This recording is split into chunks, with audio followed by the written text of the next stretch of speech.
Try to follow the best example that you have. Always look for the right. Right is always right, even when no one is watching. My name is Neto Nunes. I'm born and raised in Brazil. I'm a black belt, so I've been training Brazilian Jiu-Jitsu for 22 years. I started training when I was 14. I come from a very humble family in Brazil. I grew up in a very difficult situation, poor childhood. I was living in a favela in the central Brazil. Very difficult, tough life, very hard to grow up and manage not to go to the wrong direction. Most of my friends from childhood, they're all dead today or drug dealers. I was playing football. The guy who used to work in the entry, he said, please go home. Your mother is looking for you, something serious there. I didn't know what was. I came back home. My father passed away in a sudden way in a truck crash.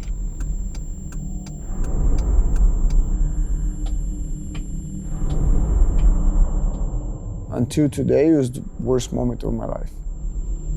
It's something that you can't describe. It was a tough moment. It was a moment that is unforgettable. I was very attached to my father, and my father was my hero. My world was destroyed, everything fell apart, and I was completely lost. I didn't know what to do. The odds was all against me. The poor kid in Brazil. On that time, I quit school. I walked to the gym above a bank. A guy, he was a bodybuilder. He said, you're gonna try training Jiu-Jitsu today. He took me to a Brazilian Jiu-Jitsu class. So we had to go on the side and climb the stairs. You walk into the gym, and then the right-hand side, you was a very small mat area. Red scaffolding poles around. The mat was green, white walls. They had a really old punching bag. It's a very particular vibe that you feel. My coach said straight away, this kid have a talent. In a very critical moment of my life where I was completely lost, and the possibility of me going towards the wrong direction of my life was big. 14 years old, losing your father, and just a few months after you walk into a gym expecting nothing, and then suddenly you realize you've got everything. I found a family there. I found something that I had lost. I found a father. And Jiu-Jitsu changed my life. In Brazil, manage to achieve something through the sport is very difficult. It's everything against you there. So when the opportunity came to move out of Brazil, my mother, she sold everything that we had in the house at the time.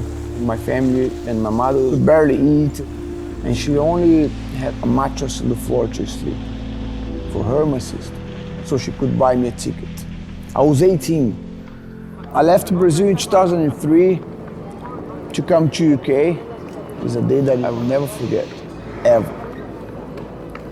I had a stopover in Paris, and my destination was London. I was coming to stay here 6 months, work, make some money, and then go back home, help my family. I had a stopover 2 days in Paris, and then my returning ticket was from London back to Brazil. I knew nothing. I couldn't get in. The immigration stopped me in Paris, so they didn't allow me to come into the country. But I couldn't go back home either, because my returning ticket was from here. We had no money to change the ticket. I had no money to even call my mother in Brazil to say what was happening. And that moment, everything changed. I was in Paris with no money, with no place to stay, with no friends. We had no social media, we had no phones, we had literally nothing. So I became a homeless. And it was December. It was cold. My city was 40 degrees every day. I never experienced cold in my life. I had to live in the streets. You think you're gonna die. You think you're gonna die of cold. You think you're gonna die of hunger. You think you're gonna die because somebody's gonna kill you. You think you're never going to see your family again. Couldn't call my mother. I couldn't eat. I had no money for that. And I lived in the streets for nearly 4 months. My coach, when I left Brazil, he said, if you find yourself in trouble, find a gym. And then you'll find a family. I met someone in the Brazilian embassy. The Brazilian embassy at the time, they didn't do anything to help me out. But she said, look, there's a place in Paris called Formula One Hotel. There's a lot of Brazilians there that they're gathering together. I went to the hotel, and you opened the door, it was 15 people inside, all in the same situation. Imagine you sleeping in a sardine and with 50 sardines inside. You know, you sleep on top of each other. At least I wasn't in the streets anymore. And then the same woman, she came to the hotel. She brought me an address of a gym that maybe they would have Brazilian Jiu-Jitsu in there. I took the address and then I went to the gym. I cried because it was the team that I belonged, the team that I represented at the time in Brazil. So I couldn't believe it. They took me out of the streets. They looked after me. They took care of me. They gave me a place to live. They gave me food. They found me a job. I had to work in order to survive, in order to eat, and most important, in order to help my family in Brazil because they were struggling there. So I started to work in a supermarket. Through the years, things got better. I stabilized myself in Paris 4 years. So I came to spend a weekend in London to visit my cousins here. On that moment, I met the mother of my first son, but I was still living in Paris, so I was doing back and forth in the weekend. After 3 months, she became pregnant. And I decided to leave everything in Paris to come and stay with her and my son, starting from zero again in a different country, new life, but nothing compared to the first time. And then I moved to London.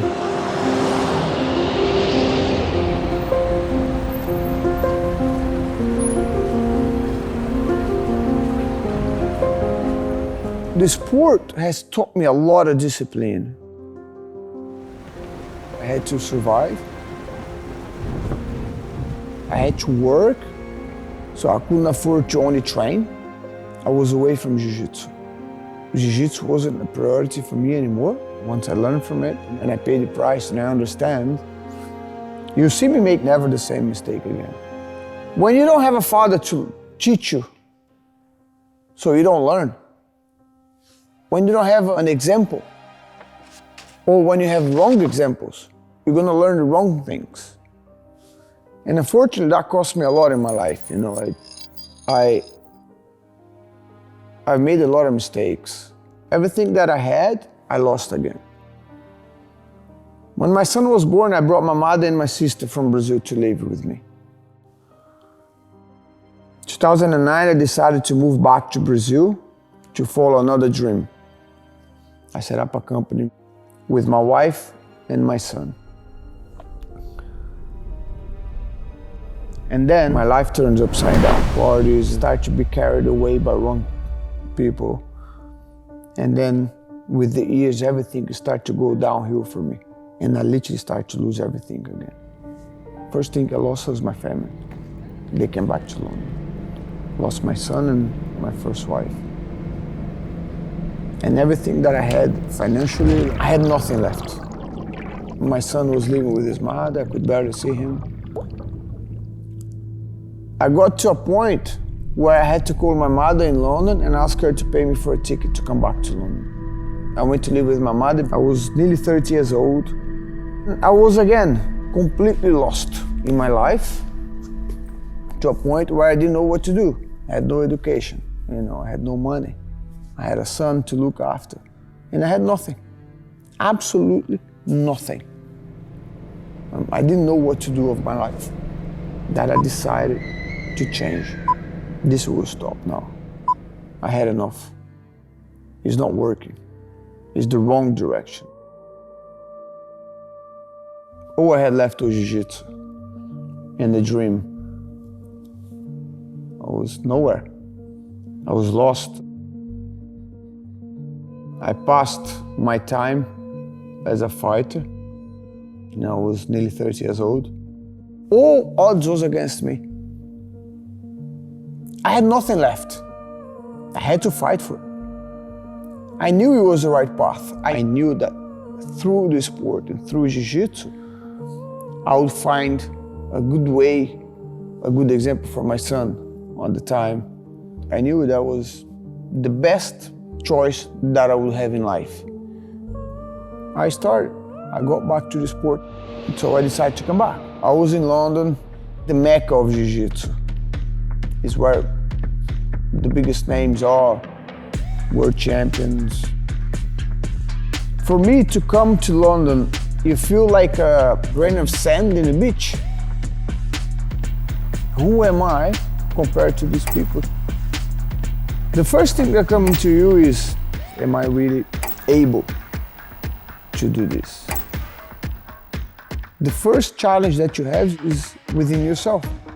The first thing I did was get back into the rhythm of a training and competing lifestyle, which was extremely hard.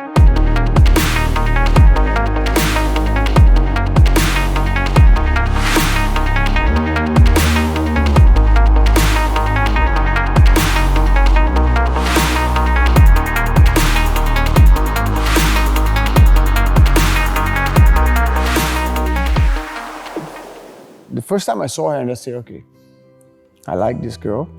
I was sitting in the mat and she arrived for her class.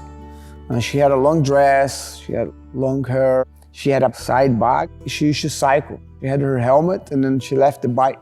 Very special day.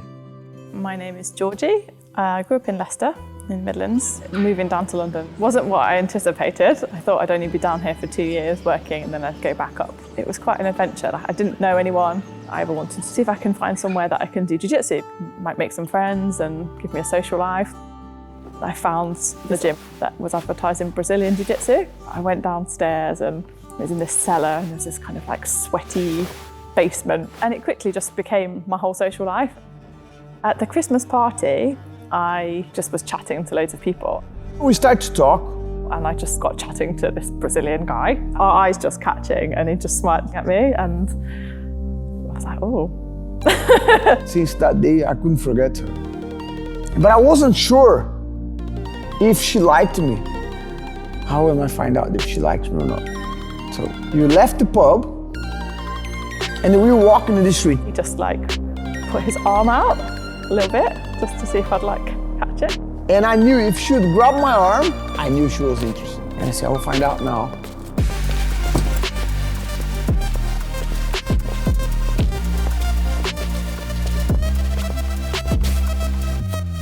And I just like, oh, okay, come walk with me, how very gentlemanly.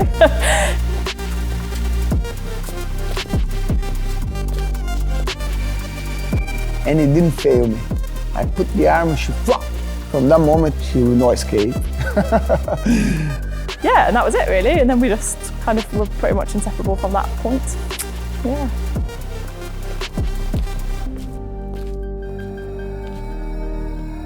She became everything to me. She's the person that I want to spend the rest of my life with. No one believed in my dream. No one thought that I could do it. I'm not even sure if I believed myself that I could do it.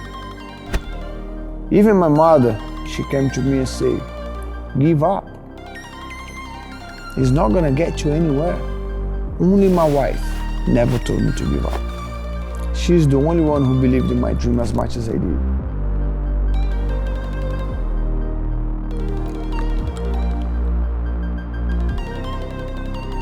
When you train, you cannot think about anything else. If you've got a brain totally full of sadness or worries or stress, it just switches off. Just give yourself a break. You really understand the importance of human connection.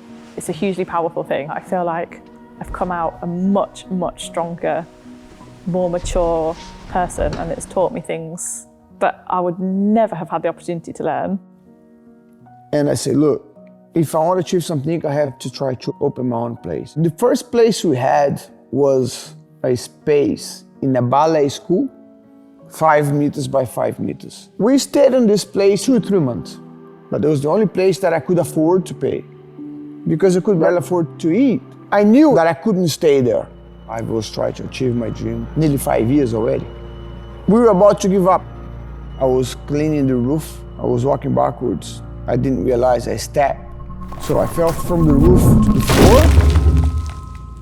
I hit my hands at the back and I broke both of my arms. If I would have hit my head on the floor, I would have died. I could have lost my life trying to achieve my dream. Both of my arms hurting, I could barely move.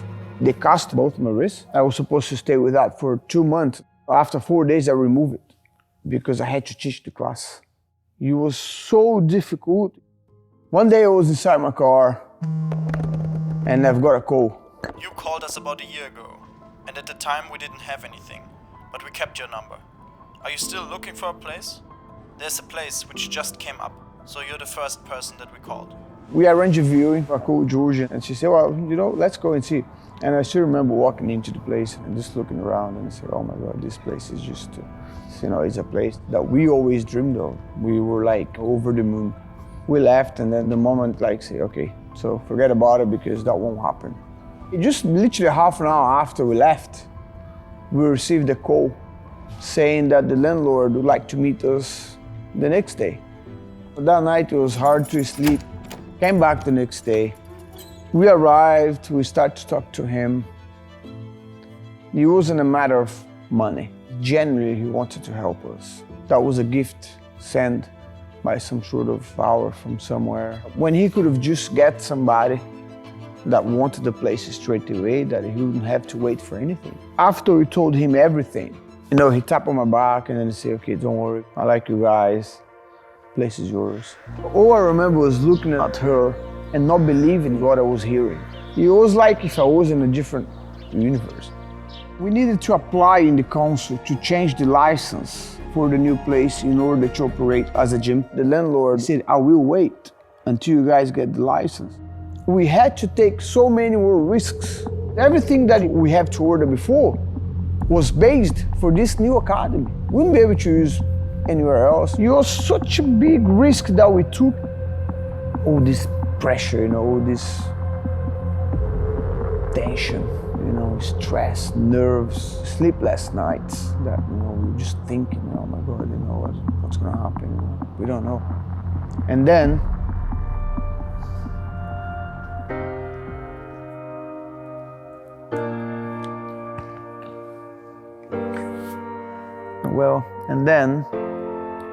I sent a pleading email to the lady From the council? You're like, please, our lives depend on this decision. She said, yeah, no problem. I'll try and get it done tomorrow. And I was kind of fending off the estate agent and the landlord. We didn't even sleep that night. 9 o'clock in the morning. Hi, I just wondered if you had the decision. And I got the out of office of doom. And then the next day, it turns out that she went on holiday. I said, oh my God. I still remember I was in the gym by myself. She called me. I think she couldn't even speak. It's different when somebody's sad that call you straight away. And when somebody's extremely happy. You can distinguish straight away both emotions in somebody. It's impossible not to know what happened. I was sitting down on the mat, putting my back against the wall, and I think I was crying. It was such a feeling of relief that the answer was yes. Joy, pride, happiness. It was everything together at the same time. It did feel like a kind of turning point. All the hard work was for a reason. Everything that I ever dreamed was here. All we need to do is just make it happen. I knew that we then only had 5-6 weeks and also not very much money to renovate this amazing building. And I just thought, oh my God, right, now the work starts. The first thing was we had to bulldoze everything that was in here. Breaking up concrete, hire labourers to take concrete out. It adds up and it adds up. It was tiring. We still had to teach classes at the old gym and maintain the business there. Coming back at 6 in the morning, then stay here all day, run to the other gym at around 12, clean the gym, teach the class at lunchtime, come back here, work, go back there at 6, teach the class in the evening, come back here and work until 1 o'clock in the morning. But we have to leave the other place, but this place wasn't getting ready. It was a race against time. Students were really happy just to come and help. Everyone locked in.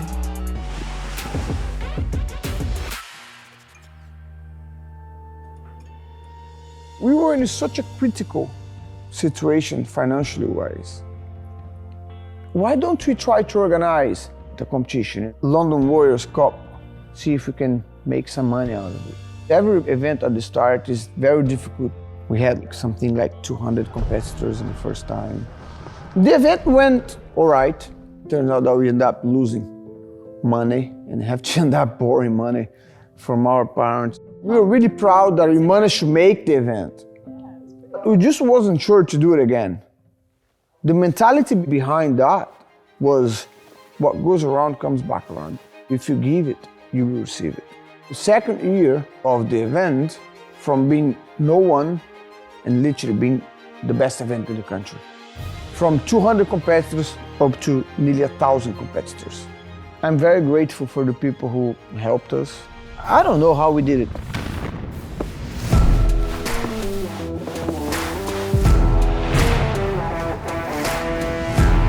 In the academy. Be ready.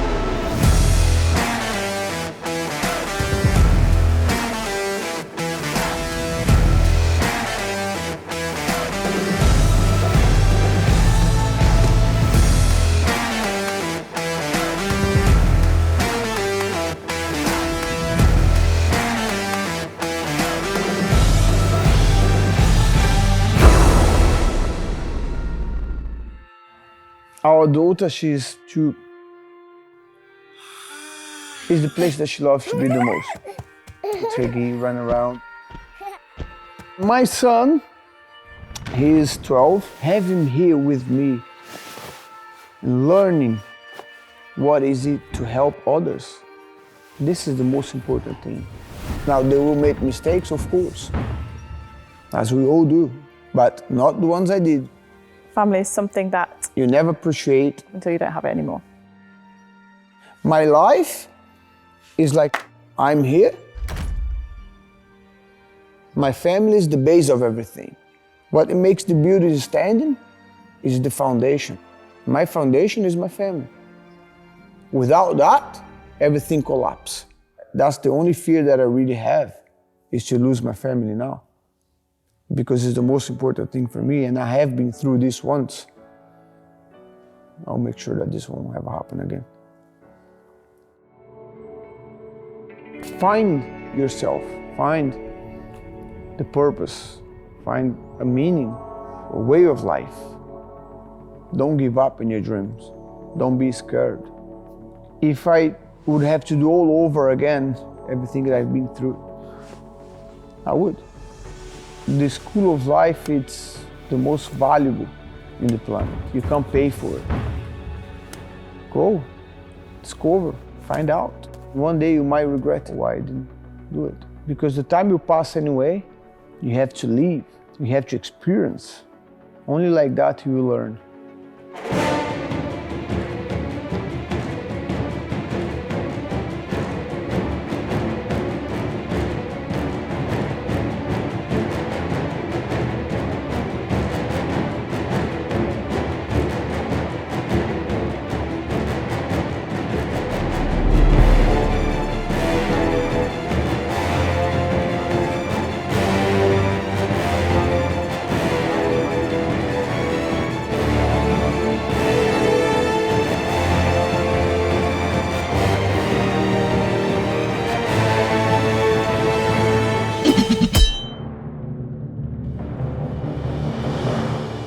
Twice in my journey that Jiu-Jitsu literally saved my life.